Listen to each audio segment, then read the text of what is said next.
तस्य दैत्यपते पुत्रा चत्वारि परमाद्भुतम् प्रह्लादो महांस्तेषां गुणैर्महद उपासकः।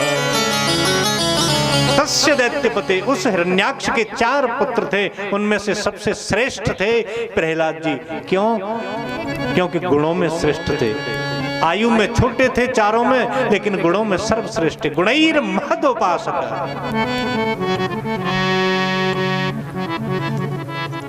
छोटी संतान पर माता पिता का प्रेम बहुत होता है। प्रहलाद जी पे बहुत प्रेम था हिरण्यकश्यप का। एक बार प्रहलाद जी जब पढ़ करके आ रहे थे तो इसने प्रहलाद जी से बड़ी प्रेम से बात पूछी। कैसे पूछी? सुखदेव जी कहते राजन, एकदा सुरराट पुत्रम अंकम आरोप्य पांडवः पप्रक्ष कथ्यतां वत्सः मन्यते साधु यद्भवाम्। एक दामन एक बार अपने बेटा प्रहलाद को अपनी गोद में बिठाल करके और हाथ सिर पर फेरा प्रहलाद जी के और पूछा कि बेटा मन्यते साधु यद्भवाम्,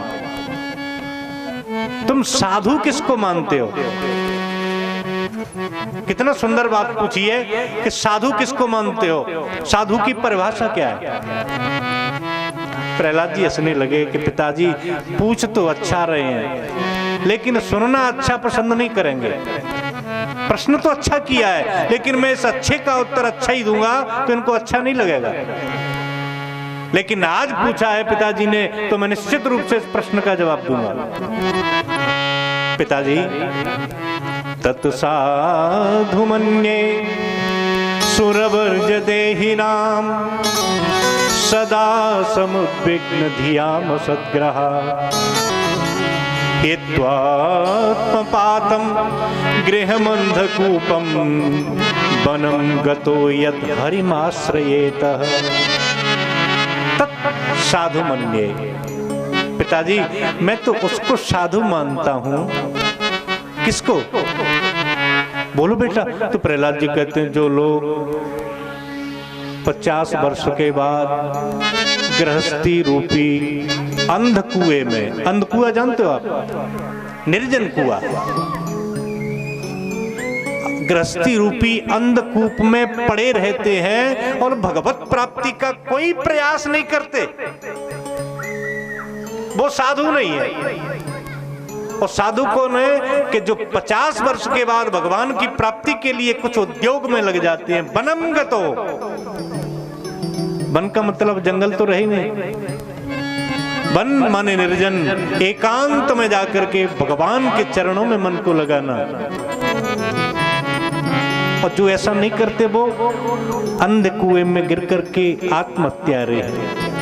श्रीमद् भागवत में आत्महत्या की एक परिभाषा लिखी है। आप लोग बार बार कहते हैं कि सास बहू में है गई, तो बहू की अटैची में दरी थे खाए के और आत्महत्या कर ली साहब। अरे नेक थोड़ी सी लड़ाई भई, पंखा से लटक के और आत्महत्या कर ली। बच्चा परीक्षा में फेल हो गया तो उसने आत्महत्या कर ली, इसे आत्महत्या नहीं कहते। श्रीमद् भागवत में आत्महत्या की डेफिनेशन लिखी हुई है, परिभाषा लिखी है।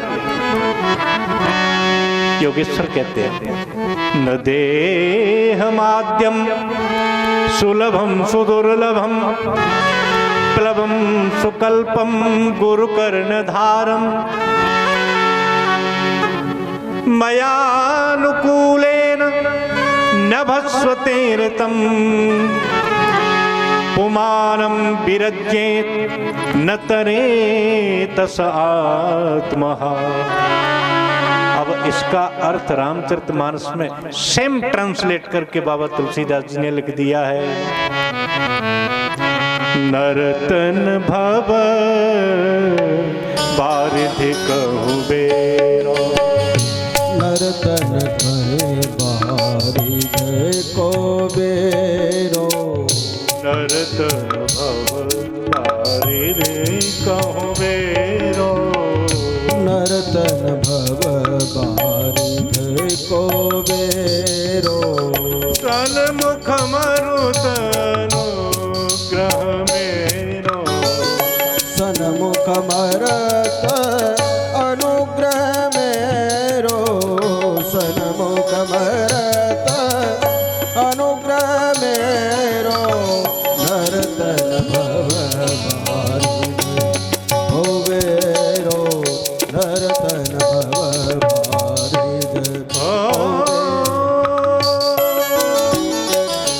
कर्णधार सदगुरु यहि नावा, कर्णधार सदगुरु दैनावा, दुर्लभ साध सुलभ कर पावा, दुर्लभ साज सुलभ कर पावा, जो न करे भव सिंधु यह नर समाज यथवा, जय कृत मंदक मंदमती आत्मान गत जाय, नर्तन भव बारिधि कहूँ बेरा, नर्तन भव बारिद को बेरो, सन्मुख मरत अनुग्रह मेरो, अनुग्रह मेरो, अनुग्रह मेरो।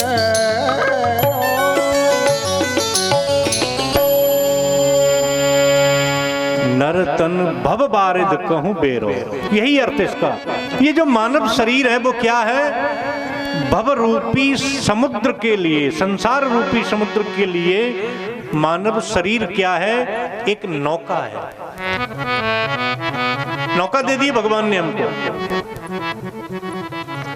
और क्या दिया है कि सन्मुख मरुत अनुग्रह मेरो, भगवान की कृपा रूपी वायु चल रही है जो आपको भगवान की ओर ले जाएगी, किनारे की ओर ले जाएगी। अगर फिर भी आपको भरोसा नहीं है तो कर्णधार सदगुरु दृढ़ नावा, न देह माध्यम सुलभम सुकल्पम प्लवम सुकल्पम गुरु कर्णधारम, कर्णधार सदगुरु यह ना दृढ़ नावा। ड्राइवर भी दिया है, नाव को चलाने वाला केवट भी दे दिया है। कौन है केवट? के गुरु।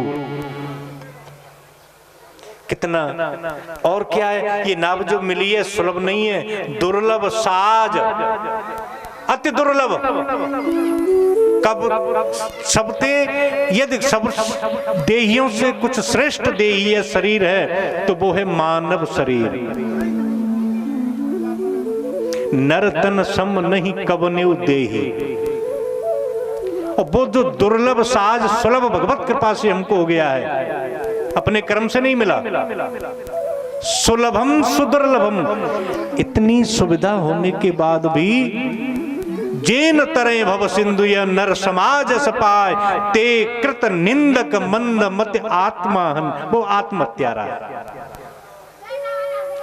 यदि भगवत प्राप्ति का हम कोई उद्योग नहीं कर रहे, भगवान के चरणों में प्रेम नहीं है, भगवान के नाम से लगाव नहीं है, तो समझ लो कि हम आत्महत्या कर रहे हैं। एक छोटे से प्रश्न के उत्तर में प्रहलाद जी ने कथा सुना दी। हिरण्यकश्यपु है, गोद में से उठाया और नीचे धड़ाम से पटक दिया। बुलाओ गुरुपुत्रों को, ये पढ़ा रहे हो तुम मेरे बालक को? मैं दुनिया को मृत्युदंड देता हूं कि भगवान का नाम नहीं ले, और मेरा बालक ही भगवान की शिक्षा मुझे दे रहा है। ले जाओ इसे, आसुरी विद्या सिखाओ। गुरुपुत्र तो थर थर कांपने लगे, ले गए बेचारे डर के मारे। प्रहलाद जी विद्यालय में पहुंचे, गुरुपुत्र तो बेचारे भय के मारे कांप रहे थे, तो एकांत में प्रहलाद जी को ले गए और फिर गुरु जी ने अपनी पिस्तौल निकाली। पहले जमाने में गुरु यानी शिक्षक की पिस्तौल क्या होती थी? बैत, वही होता था, वो लिखा है भागवत में। आनीयता मरे वैत्रम अस्माकं तु शशस्कर कुलांगारश्च दुर्बुद्धे चतुर्थो स्योदितो दमः। अरे दैत्य पुत्र, मेरा डंडा लाना। आनीयता मरे वैत्र, मेरा बैत लेके आना जरा। लेकिन प्रहलाद जी डरे नहीं। दैत्य चंदन बने जातो यह कंटक द्रुम, दैत्यों के चंदन रूपी वन में एक कटीला पैदा हो गया है, झाड़ पैदा हो गया। कैसे महाराज हैं हिरण्यकश्यपु और उनका ये भगवान का भक्त पैदा हो गया। प्रहलाद तुमको कौन सिखाता है ये?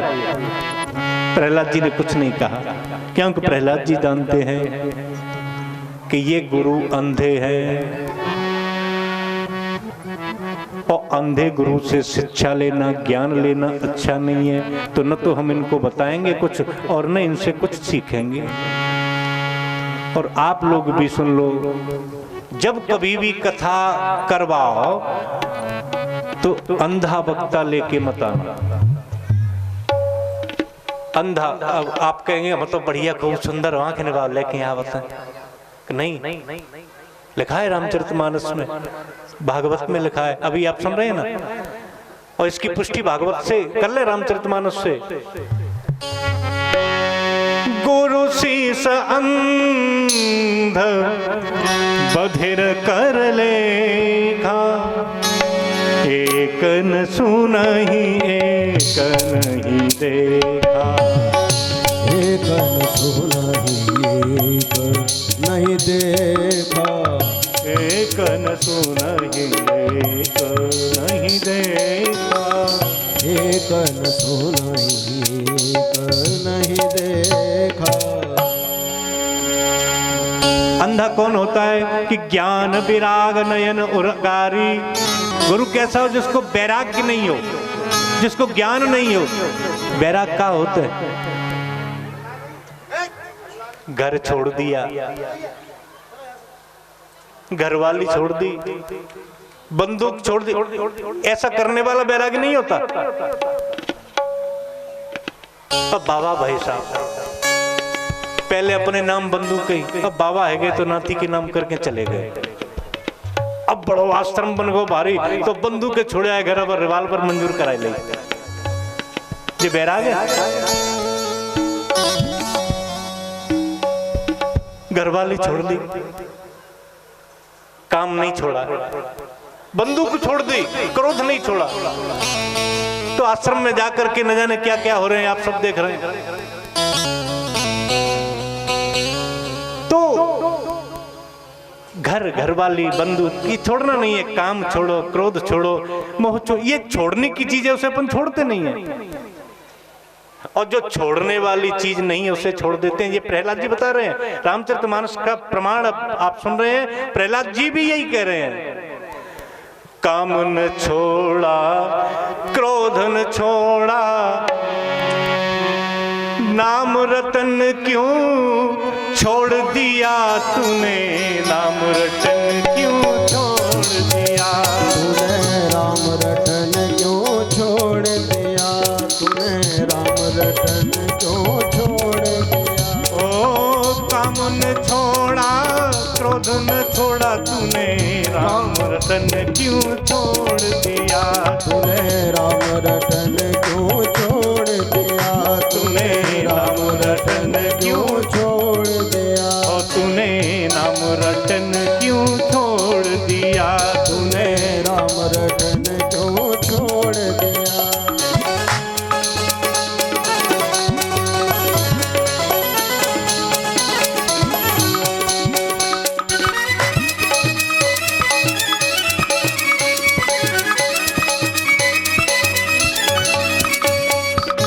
कौड़ी कौड़ी माया जोड़ी, कौड़ी कौड़ी माया जोड़ी, तुम ही कहावत आज करोड़ी, कौड़ी कौड़ी माया जोड़ी, कौड़ी कौड़ी माया जोड़ी, कौड़ी कौड़ी माया जोड़ी, आज कहावत तुम ही करोड़ी, आज कहावत तुम्हें करोड़ी, आज कहावत तुम ही करोड़ी, आज कहावत तुम्हें करोड़ी।